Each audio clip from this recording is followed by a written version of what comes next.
8 नवंबर 2016 की वो रात कोई भी देशवासी कैसे भूल सकता है जब टीवी स्क्रीन पर हमारे प्रधानमंत्री जी अवतरित होते हैं और फैसला सुनाते हैं कि आज रात 12 बजे से 500 और 1000 के नोट लीगल टेंडर नहीं होंगे। जी हाँ, सीधे सीधे शब्दों में कहा जाए तो अचानक से नोटबंदी थोप दी गई। नोटबंदी को लेकर तमाम बड़े बड़े दावे किए गए, जैसे काला धन खत्म हो जाएगा, टेरर फंडिंग रुक जाएगी, जाली करेंसी का चलन खत्म हो जाएगा, कैशलेस इकोनॉमी को बढ़ावा मिलेगा, भ्रष्टाचार पर विराम लगेगा।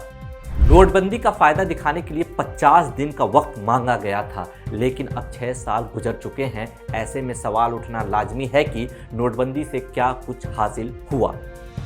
नोटबंदी के बाद जो कुछ हासिल हुआ वो ये है, जीडीपी वृद्धि दर कई दशकों के निचले स्तर पर पहुंच गई, स्विस बैंकों में जमा भारतीयों का पैसा रिकॉर्ड स्तर पर पहुंच गया, भ्रष्टाचार सूचकांक में भारत की स्थिति बद से बदतर होती चली गई, टेरर फंडिंग भी कम नहीं हुई, बड़े स्तर पर जाली करेंसी का अवैध कारोबार अब भी चालू है, बहुत से छोटे मोटे उद्योग धंधे बंद हो गए, अर्थव्यवस्था में नोट इन सर्कुलेशन 72% तक बढ़ गया।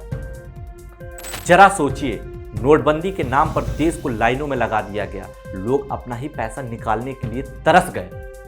कई घरों में शादियां थीं, बच्चों और बुजुर्गों का इलाज चल रहा था, गर्भवती महिलाएं थीं, सबको लाइनों में लगने को मजबूर होना पड़ा।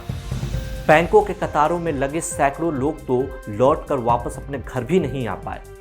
आंकड़ों के हिसाब से देखा जाए तो नोटबंदी को लेकर जो तमाम बड़े दावे किए गए थे वो धाराशायी साबित हुए हैं। 2016 में जहां करीब 18 लाख करोड़ कैश सर्कुलेशन में था, वहीं आज 31 लाख करोड़ कैश सर्कुलेशन में है, यानी 72% की वृद्धि हो चुकी है। सवाल यह है कि डिजिटल इंडिया, कैशलेस इंडिया को लेकर जो तमाम बड़े दावे किए गए थे उसका क्या हुआ।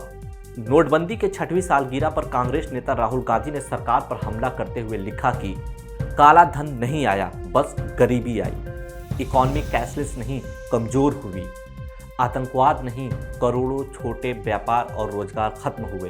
राजा ने नोटबंदी में 50 दिन का झांसा देकर अर्थव्यवस्था का डिमोलिशन कर दिया। देश के शीर्ष अदालत यानी सुप्रीम कोर्ट में भी नोटबंदी का मामला चल रहा है। उच्चतम न्यायालय ने नोटबंदी पर मोदी सरकार और आरबीआई को नोटिस भी जारी कर दिया है। 5 जजों की संविधान पीठ ने सरकार को 9 नवंबर तक यह बताने को कहा है कि किस कानून के तहत 1000 और 500 के नोट बंद किए गए थे। देखना यह है कि सुप्रीम कोर्ट में सरकार क्या जवाब देती है, लेकिन विपक्ष का तो यही कहना है कि नोटबंदी से सिवाय बर्बादी के और कुछ भी हासिल नहीं हुआ। खैर, 6 सालों का लेखा जोखा किया जाए तो नोटबंदी से फायदा कम, नुकसान ही ज़्यादा दिख रहा है। आज हालत यह है कि सरकार में बैठा हुआ कोई भी व्यक्ति नोटबंदी का नाम लेने तक को तैयार नहीं है। कहीं न कहीं सरकार को भी यह पता है कि ये फैसला ठीक नहीं था।